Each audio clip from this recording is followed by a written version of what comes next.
Hello everyone, welcome to my channel. I hope everyone is having a wonderful day. Anne Hegerty, known to millions as the razor-sharp governess from The Chase, had spent years cultivating a persona of fierce intellect and cool detachment. In the spotlight, she was untouchable. In private, though, a different kind of game show played out, one without buzzer sounds or cash prizes. One where the questions were personal and the answers were never quite final. She had always said she didn't need a partner to be complete. "I'm not lonely," she'd once told an interviewer. "I'm just particular." But something had shifted. It was a quiet Tuesday in August, and Anne was alone in her London flat, sipping her usual morning tea, Earl Grey, strong, no sugar.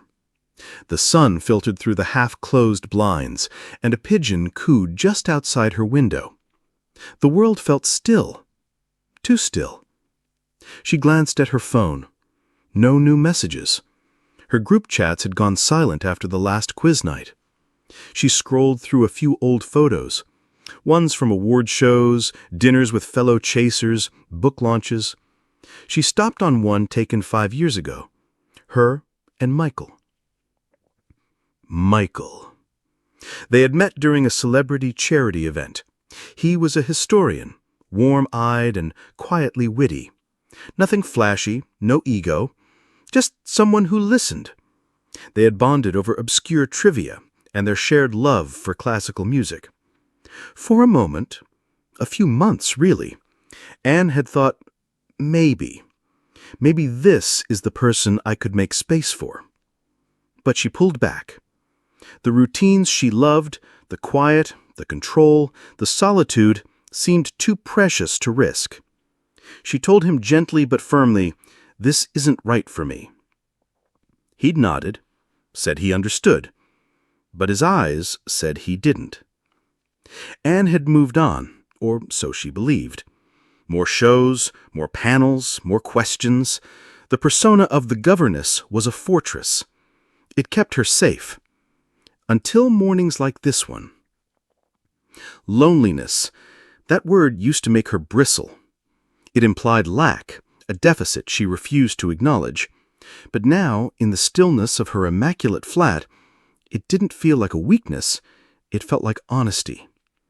She sipped her tea, then muttered aloud, "Did I get that one wrong?" The question echoed in the room, unanswered.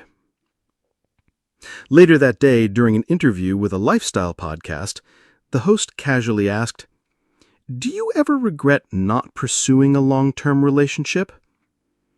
Anne paused.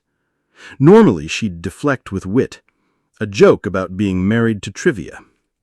But not today. "Sometimes," she said, her voice softer than usual. "There was someone. Years ago. I let them go because I thought solitude was safer." The host blinked, surprised. "Would you do it differently now?" "I don't know. But I've learned that protecting yourself can sometimes mean closing a door you didn't know you wanted open." The clip went viral. Fans were moved. Messages flooded in, some from strangers, others from old friends. But one stood out. It was from Michael. Just a simple line. "I watched the podcast. Tea sometime? No questions, just answers." Anne stared at the message. Her fingers hovered above the screen. This wasn't a trivia round. There was no timer, no right or wrong answer. Just choice. She smiled and typed back, "Tea would be lovely." Moral? Even the sharpest minds can second-guess matters of the heart. It's never too late to rewrite the answer to a question you thought was settled.